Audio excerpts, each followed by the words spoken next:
Oi gente, tudo bem? Cá estou eu novamente nesse canal abandonado, mais de um ano abandonado, né? Esse canalzinho aqui. E hoje eu retorno com vocês com um livro digno de retorno, que vai ser basicamente o livro Costumes em Comum, do Edward Palmer Thompson, que vai falar sobre o estudo da cultura popular tradicional, basicamente ali na Europa, né? Mas muito citado em Inglaterra, ali séculos XVI, XVII, XVIII, mais ou menos ele vai se tratar. Até antes ou depois disso também ele acaba mencionando alguns trechos, mas nós vamos falar sobre o capítulo 6, Tempo, Disciplina de Trabalho e Capitalismo Industrial, tá? Antes de mais nada, eu quero pedir desculpa pra vocês, porque provavelmente vocês vão escutar alguns ruídos da rua. Vou tentar falar alto, né, pra se sobressair minha voz no vídeo. E o ventilador tá ligado porque tá muito quente aqui, então pode ser que vocês ouçam alguns ruídos e eu já peço desculpa. E também, para quem caiu de paraquedas aqui no canal, não me conhece, eu sou a Maria Carolina Rossetti. Eu tenho um Instagram, tá?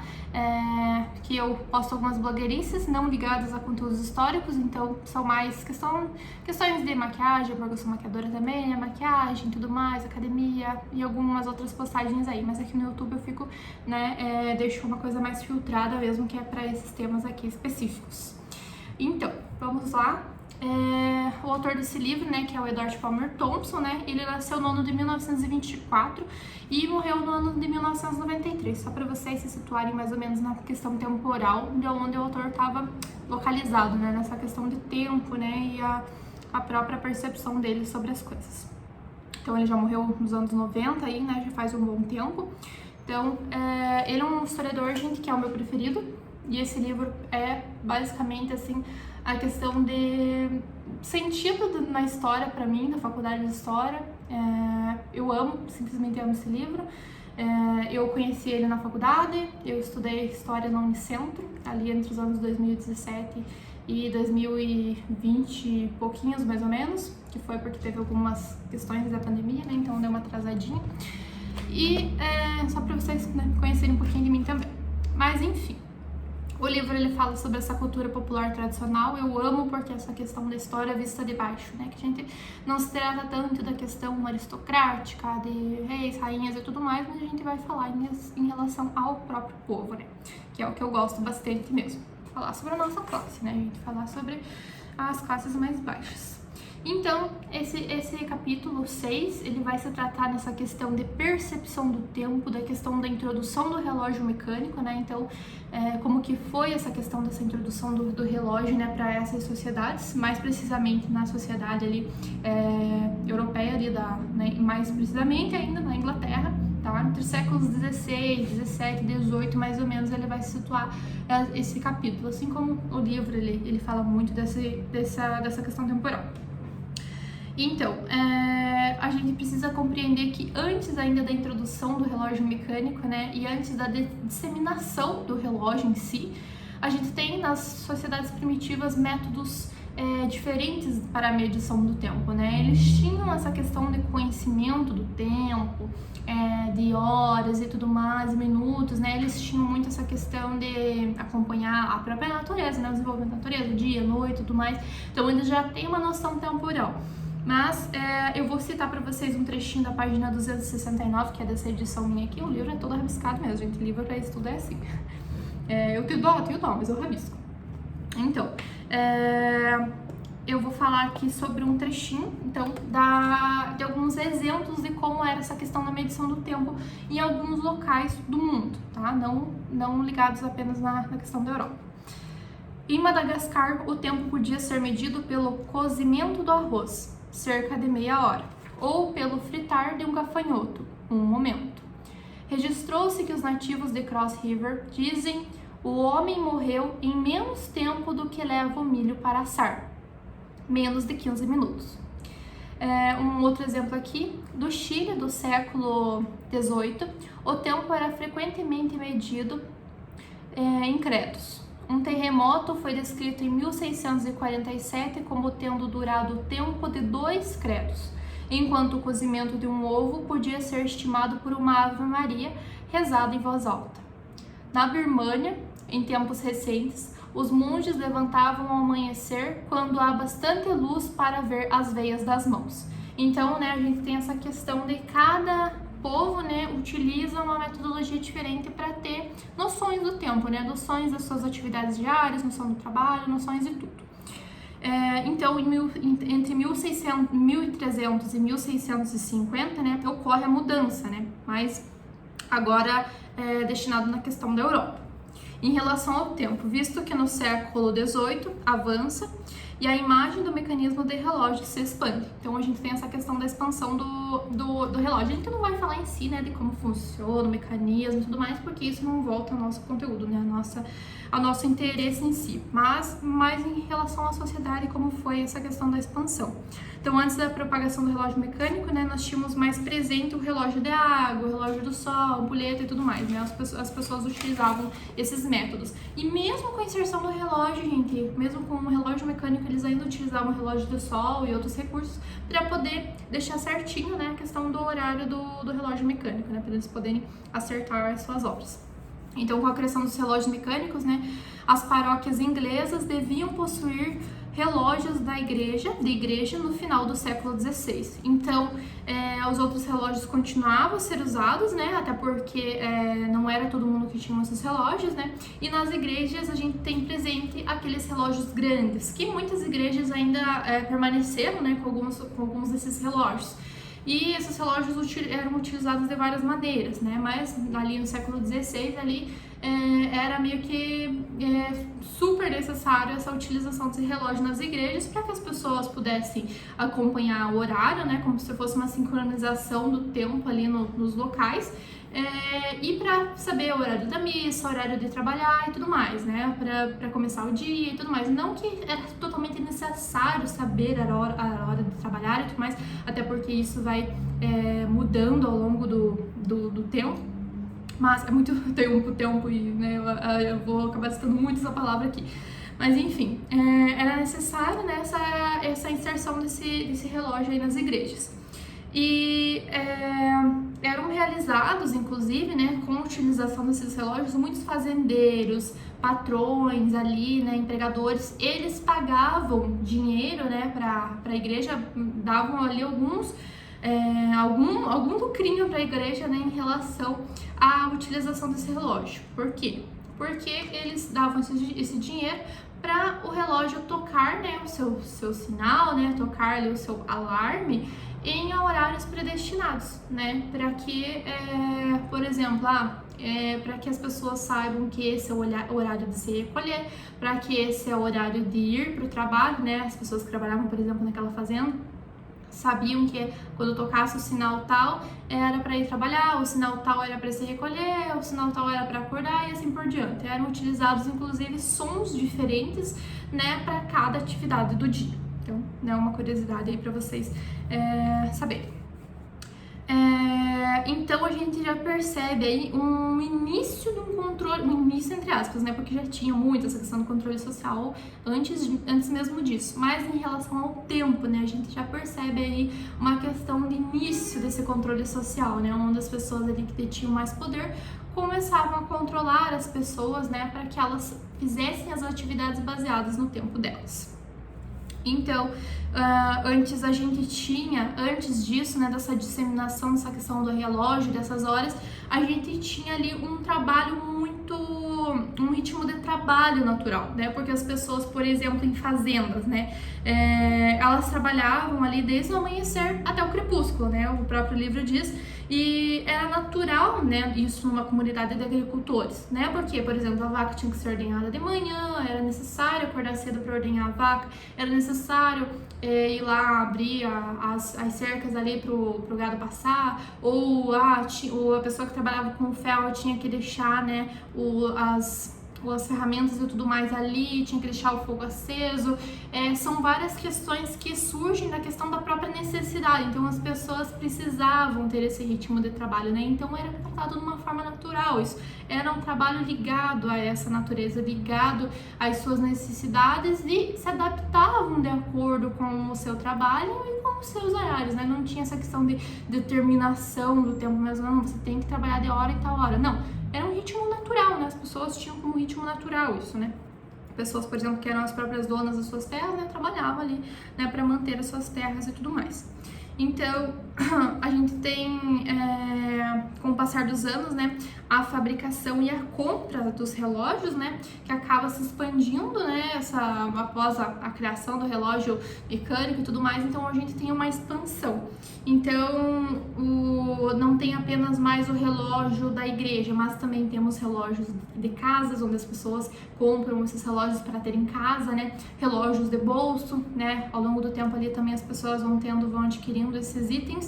E temos que lembrar que esses itens não eram baratos, então normalmente ficava, né, com a elite, né, era quem podia mesmo comprar um relógio.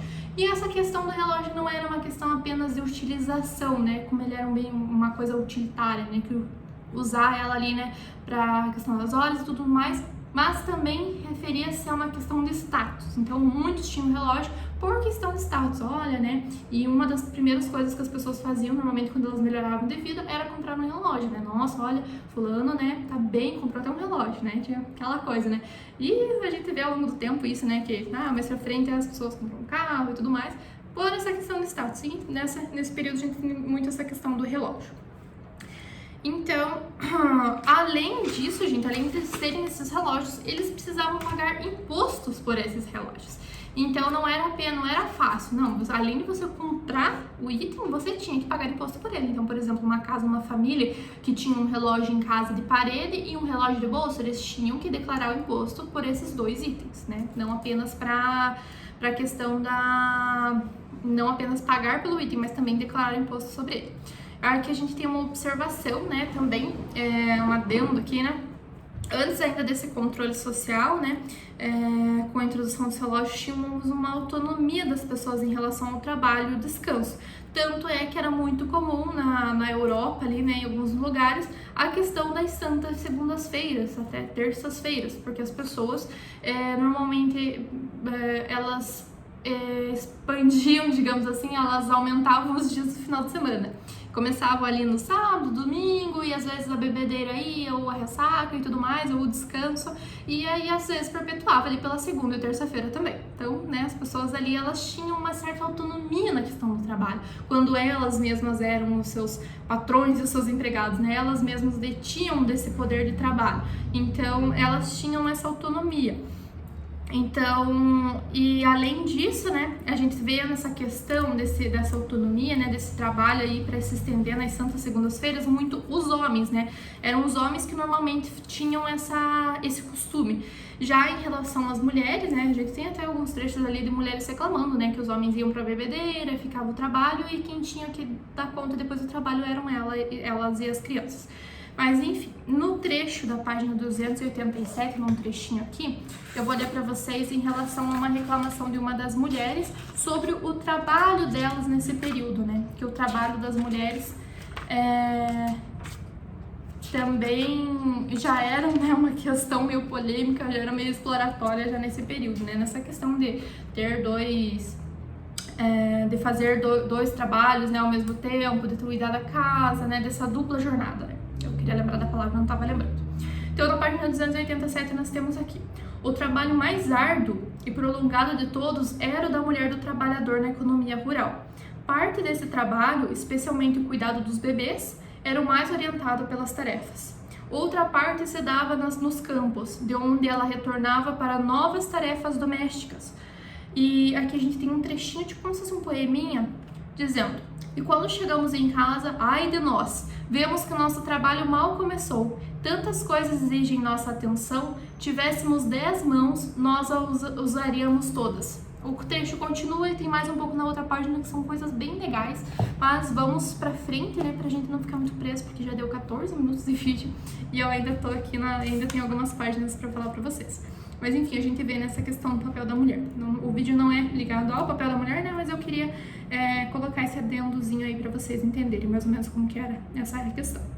Então, continuando, né, tirando essa questão da observação, temos que compreender que o período que estamos nos referindo já é uma questão pré-industrial, né? Então já temos que pensar aí na questão da Revolução Industrial, né? Já temos caminhando, dando os passos para a Revolução Industrial, né?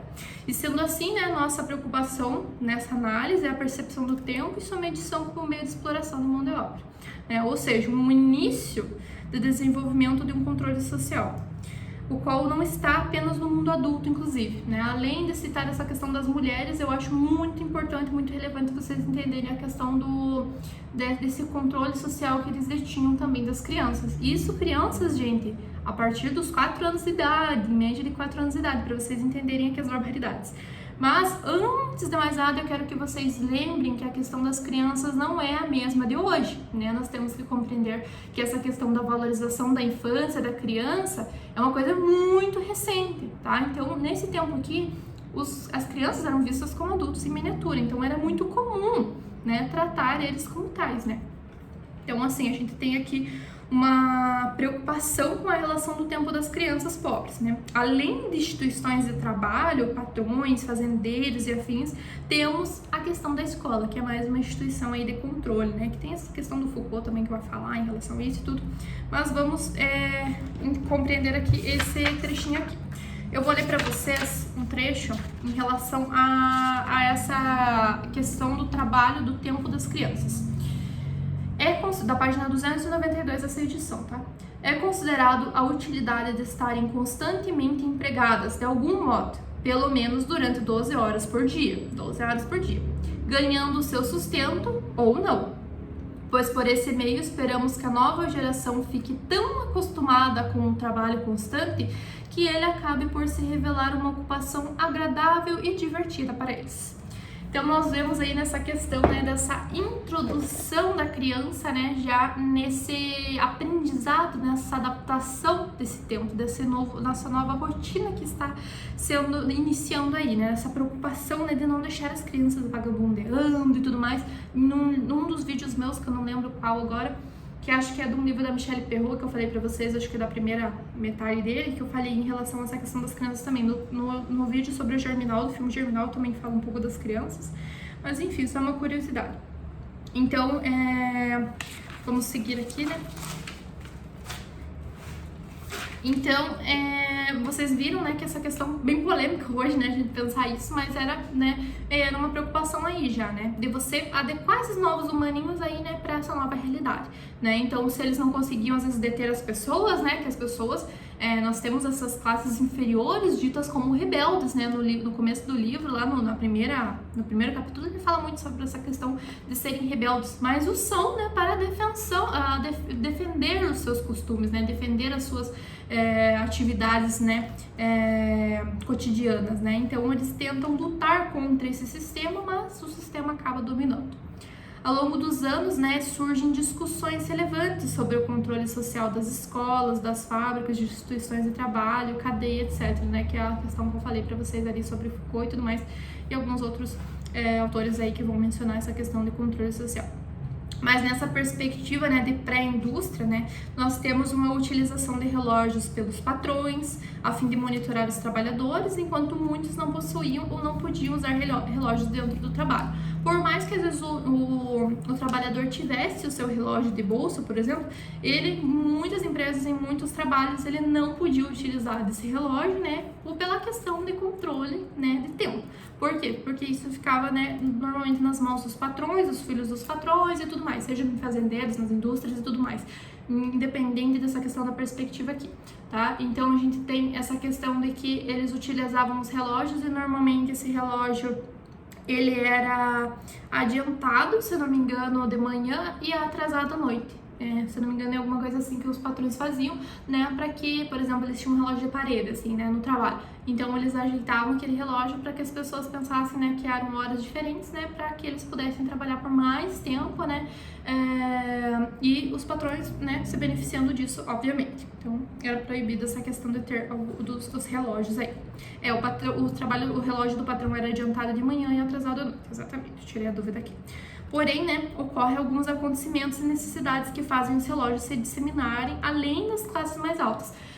A partir do momento em que temos essa questão dessa revolução, né, desse desenvolvimento industrial, essa questão pré-industrial, né, tá caminhando ali a passos largos, né, digamos assim, em relação a essa questão mais industrial, nós temos a necessidade de disseminação desses relógios, né? Então, tem essa questão tanto da necessidade da disseminação desses relógios para que tenha uma, digamos que um equilíbrio ali, um controle das horas de forma geral, né? Para que todo mundo tivesse acesso às horas e pudesse, né, se organizar. Por exemplo, imagine hoje, gente, se só a elite tivesse uns relógios, por exemplo, como que a gente ia se organizar em relação a ir trabalho, ir para a escola e tudo mais? Então, é necessário que todos tenham um relógio. Então, ao longo do tempo aí não fica só na elite, mas todo mundo acaba tendo acesso a esses relógios.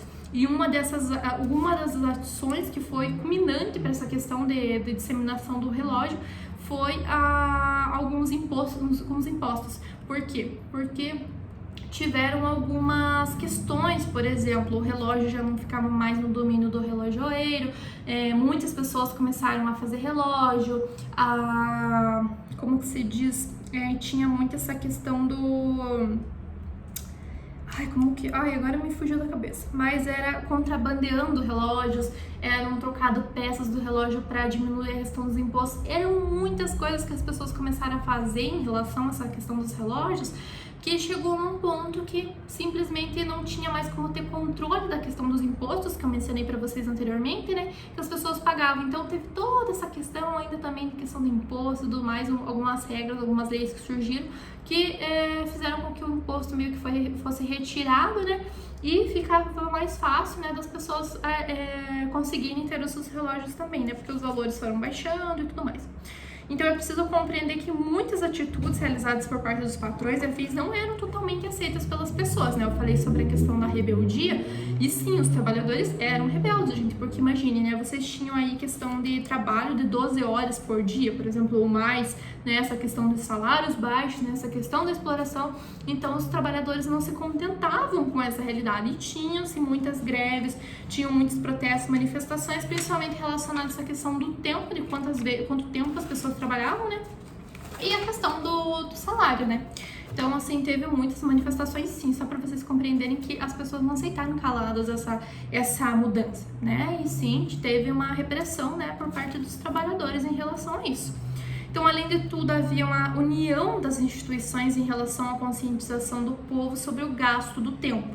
Então, o que? Não era apenas os patrões e tudo mais, a igreja estabelecendo essa questão da organização do tempo, dessa inserção do relógio mecânico, mas nós temos também o controle das instituições trabalhando em prol dessa mudança, né? Por quê? Porque eles queriam fazer uma certa lavagem cerebral, eu já digo, né, para as pessoas, para que elas se sentissem culpadas por gastar o seu tempo à toa, né? Então tem todo um trabalho, né, que era realizado com livros, com panfletos, com reuniões, com missas e tudo mais.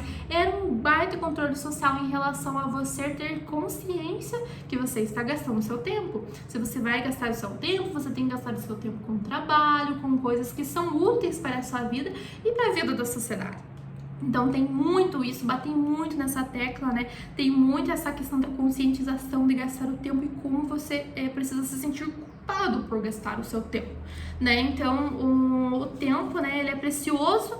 Eles diziam, o tempo é precioso e não deve ser gasto com preguiça, um sono excessivo, dentre outras ações aí que não são frutíferas, digamos assim, né, para essa comunidade. Então, né, tinha um propósito, né? O que era esse propósito desse controle? Tornar o pobre cada vez mais produtivo, né?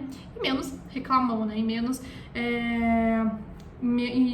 manifestante, digamos assim, menos militante, né, em relação aos seus direitos.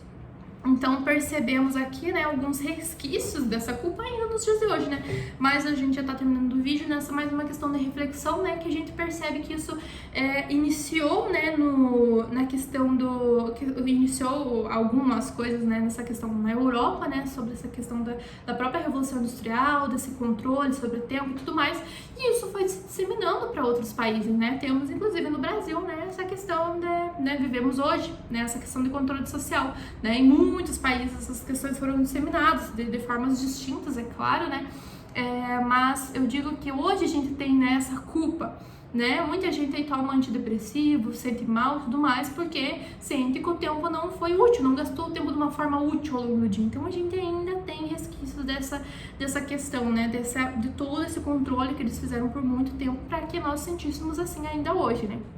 Então, a gente tem esse sentimento, né? Por exemplo, num dia de semana, por exemplo, que você tá de folga, nossa, eu não fiz nada de útil hoje, eu só dormi, né? Eu não fiz nada, eu não limpei a casa, não fiz isso, não fiz aquilo. Então, é todo um controle para que a gente seja útil, né? Pra gente gaste nosso tempo da maior forma possível sendo produtivo, né? Se a gente não tá sendo produtivo, meu Deus, né? Então, e a nossa saúde mental, né, fica em segundo plano, né? E a gente sabe disso. E fica uma reflexão, gente, no final do capítulo em relação a reaprender a viver, né? Por quê? Porque a tecnologia, ela está avançando ainda, né, gente? Ela não ficou limitada a essa questão do relógio, essa questão da Revolução Industrial. Nós vemos aí a questão da tecnologia tomando conta, muitos trabalhos sendo extintos, né?